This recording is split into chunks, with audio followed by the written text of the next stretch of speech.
Hey homemakers! Today I'm going to take you along my day of homemaking and I'm going to talk to you about our ministry of home or our ministry of homemaking as homemakers. And I am just doing some homemaking tasks today. I'm due with this next baby any second now. Actually, as a matter of fact, I'm in early labor as I'm filming this video. So we'll see how it progresses. But I am making some cold brew coffee, which I think I've shared on this channel before, but I'll share my favorite way to make cold brew coffee. It's super silly simple, but it's so good. And then I'm going to share an easy summer meal with you and just take you along some other homemaking tasks. So lots of fun things to share with you. But what I'm really excited to talk to you about is our ministry of home. So did you know that you have a ministry as a homemaker? It's your ministry of home. Not only should our ministry begin in the home, whether you're a husband or a wife, mother or father, but as homemakers, our ministry is the home. Okay, so here I am making my cold brew coffee. Like I said, it's silly simple to make this coffee, and it does take about 17 hours to brew, but again, the hands-on time is like nothing. So right now you can see me draining it. I'm just draining the coffee through a doubled up, what are these called? Cheesecloths. And over top of a fine mesh strainer into a funnel into a large mason jar. Whatever process works for you is totally fine. This is just what works for me. So the doubled up cheesecloth is very important though, because that gets all the like sludge out of the coffee, that kind of settles to the bottom. So that's what I do. And yeah, I take the coffee after it's brewed for 17 hours and I ladle it into the jar and then I put it in the fridge and that's it. And then I start a new batch right away. And so you'll see in a minute what that looks like. But all you do to start your batch of coffee is put 2 cups of pre-ground coffee, which the pre-ground portion isn't entirely necessary. It just makes it super easy. But if you want to go ahead and grind up your own coffee, that's totally fine. But I use pre-ground coffee for this because I'm using quite a bit, 2 cups worth. So I take 2 cups of the coffee and then this large mason jar. I think this is like a half-gallon mason jar. And I fill that to the top of water and I dump it in the coffee and I stir it up and then I cover it and let it sit for 17 hours and then I strain it just like I've been showing you. And that's it.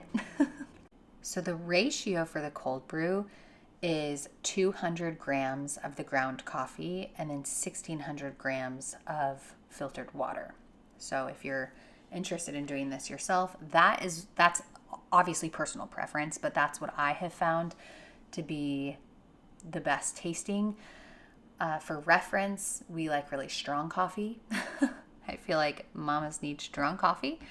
And everyone who comes to my summer play groups and, all my play dates that I host at my house, all the moms love it. And so, I don't know, I think that that's the best ratio.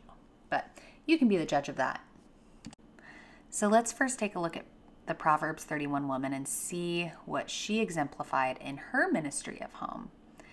It says, an excellent wife who can find. Oh, by the way, I'm starting on verse 10.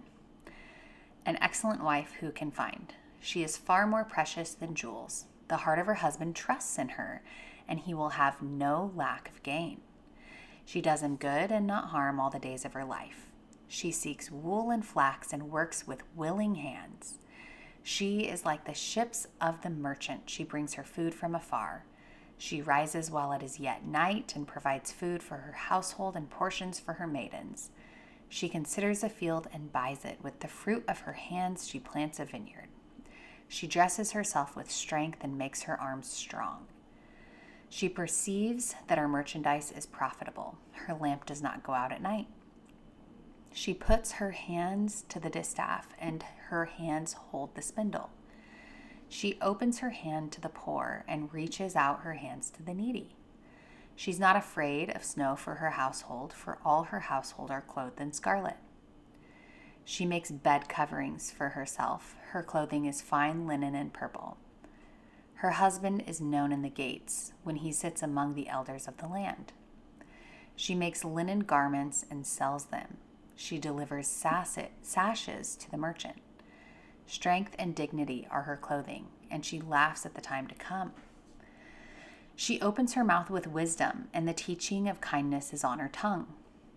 She looks well to the ways of her household, and she does not eat the bread of idleness. Her children rise up and call her blessed, her husband also, and he praises her. Many women have done excellently, but you surpass them all. Charm is deceitful and beauty is vain, but a woman who fears the Lord is to be praised. Give her the fruit of her hands, and let her works praise her in the gates. The excellent wife, there's a lot of qualities, and we're going to go into a deeper dive into the Proverbs 31 a little bit later in the video. But she's an excellent wife who her husband can trust. She works diligently and willingly. She does the work of provisioning for her home. She wakes early so she can feed her family. She keeps herself strong inside and out. She's generous to the needy. She keeps watch over her home. She's prepared for the future. She makes and sells things. She's wise and kind, not lazy. She fears the Lord. This in itself is a great calling as a wife and mother. We can minister to our husbands and our children by our good conduct.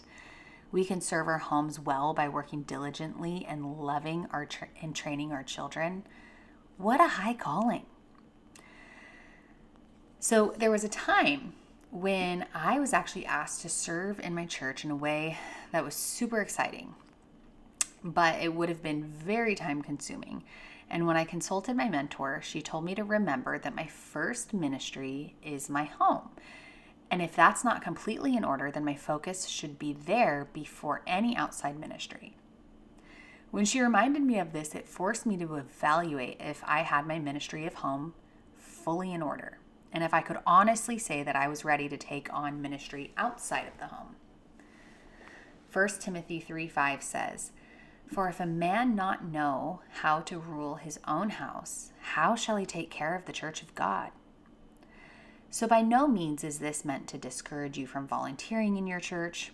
So, if you do have more to give after you've tended to your home and family, then by all means, please serve the church. What a blessing that is. But if you're a homemaker who feels tapped out just by serving your home and your family, please do not feel like that isn't enough. It's exactly what the Lord called you to. Deuteronomy 6:4-7 says, "Hear, O Israel, the Lord our God, the Lord is one. You shall love the Lord your God with all your heart, with all your soul, and with all your might. And these words that I command you today shall be on your heart. You shall teach them diligently to your children, and shall talk of them when you sit in your house, and when you walk by the way, and when you lie down, and when you rise." Do you understand the gravity of these verses? We as homemakers are discipling our children who will go on to disciple their children, and so on and so forth. We are building multi-generational disciples for Christ. I'll say it again. What a high calling. I was reading John Piper's book called Don't Waste Your Life. And in it, he tells this story of this retired couple who, in his mind, were wasting their life because what they were doing had nothing to do with serving the Lord. And I will tell you, when he was telling this story, I was howling as I was reading his take on their life in retirement. So I'm just going to read you this little excerpt from this book. He says, "I tell you what a tragedy is. I'll read to you from Reader's Digest what a tragedy is. Bob and Penny took early retirement from their jobs in the Northeast 5 years ago when he was 59 and she was 51. Now they live in Punta Gorda, Florida, where they cruise on their 30-foot trawler, play softball, and collect shells. That's a tragedy. And people today are spending billions of dollars to persuade you to embrace that tragic dream. And I get 40 minutes to plead with you. Don't buy it. With all my heart, I plead with you, don't buy that dream. The American dream, a nice house, a nice car, a nice job, a nice family, a nice retirement, collecting shells as the last chapter before you stand before the creator of the universe to give an account of what you did. Here it is, Lord, my shell collection. Oh, the moral of the story was to be sure that you're not living for yourself, but that you're serving the Lord in ways in which He's called you to serve. As homemakers, it's very clear what our calling is. Titus 2:3-6 tells us plainly that older women, likewise, are to be reverent in behavior, not slanderers or slaves to much wine. They are to teach what is good, and so train the young women to love their husbands and children, to be self-controlled, pure, working at home, kind, and submissive to their own husbands, that the word of God may not be reviled. So here I am making overnight oats. I make these different every single time, but this time I'm just using a super basic flavor profile.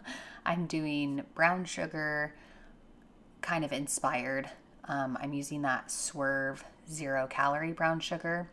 This is actually one of the first times that I've used this. I used it, I think, in one other recipe. It's pretty good, but anyways, you could also just use regular brown sugar. And then raisins. So it's just like the classic oatmeal, but I make it into overnight oats.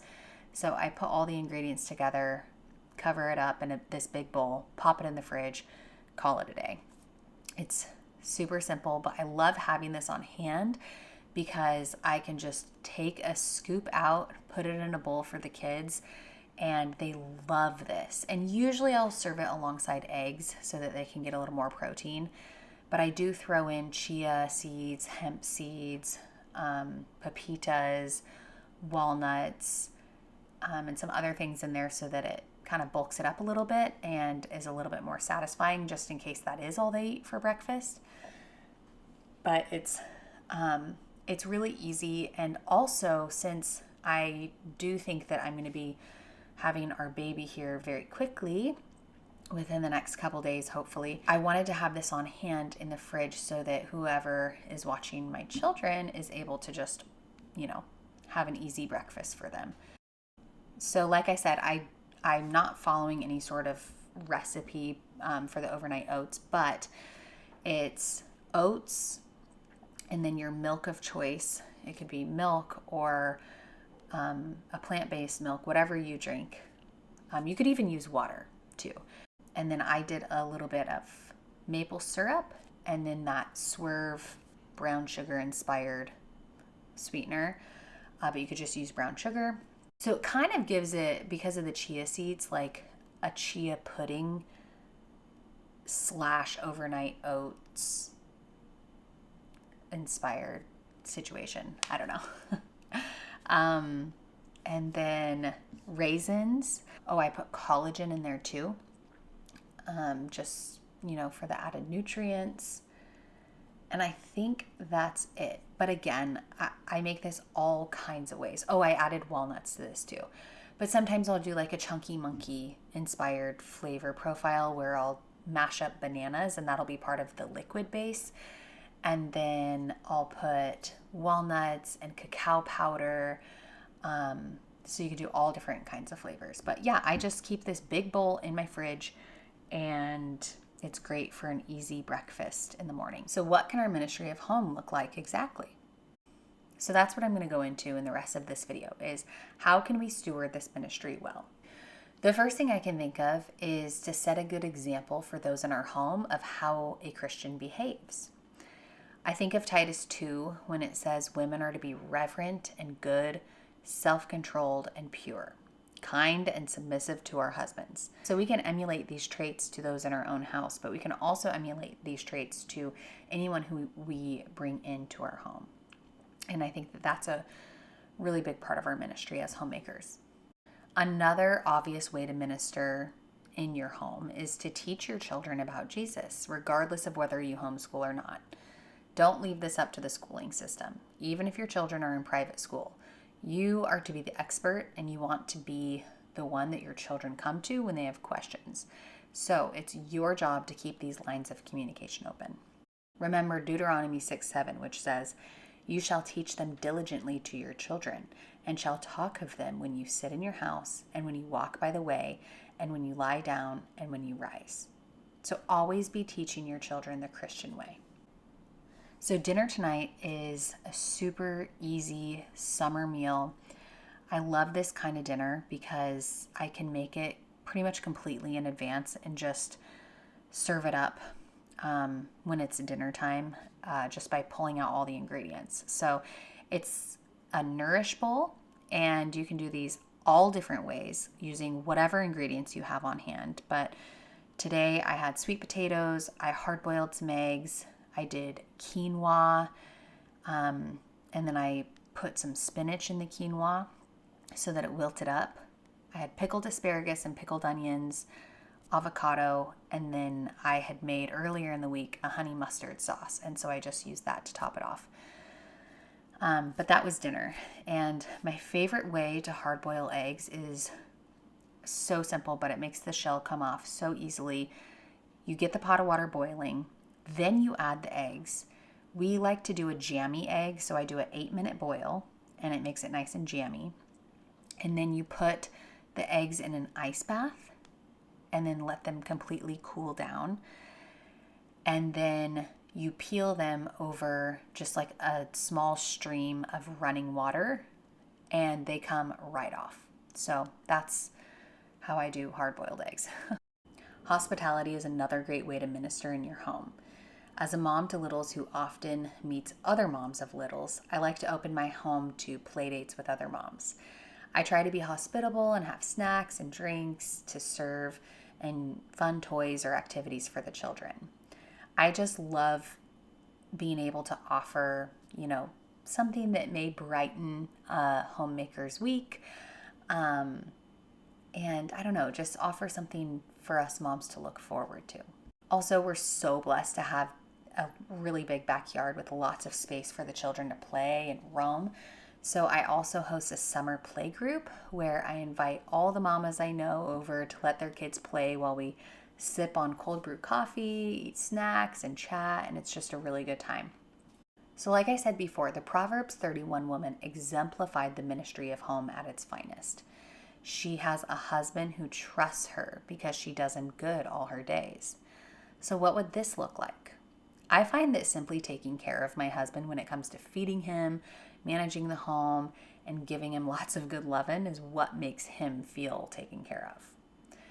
Of course, speaking words of encouragement to him and his ability to provide and protect our family is another really good way. And then obviously never speaking poorly of him. These are all ways to help our husband trust in us. The Proverbs 31 woman is a hard worker in the home. She buys and sells the things needed for her household and the things that she makes. She's crafty and a good businesswoman. So what could this look like for us? Well, I think many women in this day and age think of the girl boss when they read these verses. Personally, I think it's a little more simple than that. I think it's enough to be smart with managing our money that our spouses provide. I think finding the best deals and stewarding our things well is perfectly enough. Taking care of the things in our home by keeping them well maintained really goes a long way too. Notice too that the Proverbs 31 woman is up early and goes to bed late. I think of this as, the captain of a ship where they're the last one off the ship if it goes down, if it's sinking. That's kind of what it reminds me of. And although there are many seasons of a homemaker's life where we're going to need to get to bed earlier or, sleep in until the kids wake up. But we should be sure that we are working diligently to care for our home and family, even if that means that we need to wake up earlier or go to bed later. The Proverbs 31 woman takes care of herself. She is strong inside and out. So this can look like being strong spiritually by dedicating daily time in the Word and prayer. It can also look like moving your body in a way that keeps you fit and healthy.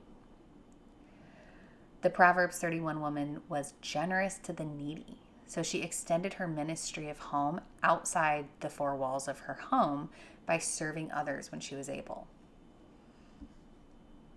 For me, I love making meals for others who are going through a hard time or in a season of postpartum. This is a great way to minister to others and just exemplify Christ by sacrificially serving those in need. I also love serving other homemakers using this channel. This is part of my ministry by sharing my own homemaking journey and what I've learned along the way. Aside from the simple homemaking tips and recipes and encouragement that I provide, I also very vulnerably share my own struggles and transformation in my homemaking. I went from burnt out, angry, overwhelmed as a homemaker to someone who's totally fulfilled in her role and who experiences the Lord's perfect peace most of my days. So I created a free workshop which explains my 5-step framework for how the Lord led me to this transformation, and I'll leave a link for that below if you're interested. So one of my nesting tasks was to clean out all of our registers and vacuum those out and dust them. And as I was doing that, I noticed that we had a few in our house that were disgusting and they were even kind of rusted out. And so what I'm doing here is just replacing those. And this is like one of my last nesting tasks. And then also my hospital bag is completely packed. Well, not completely. There's a few last minute things that I need to put in there. But yeah, everything feels just really ready for this baby to come. So we'll see when he decides to make his grand entrance. Okay, so I'm going to give you some homemaker homework today, and it is to go through each quality of the Proverbs 31 woman and think of your own ways that you can embody the qualities in your own home. I hope this was an edifying video for you and empowering for you as a homemaker. Your ministry is your home, and you have so many opportunities to serve the Lord through your homemaking. Thank you so much for watching.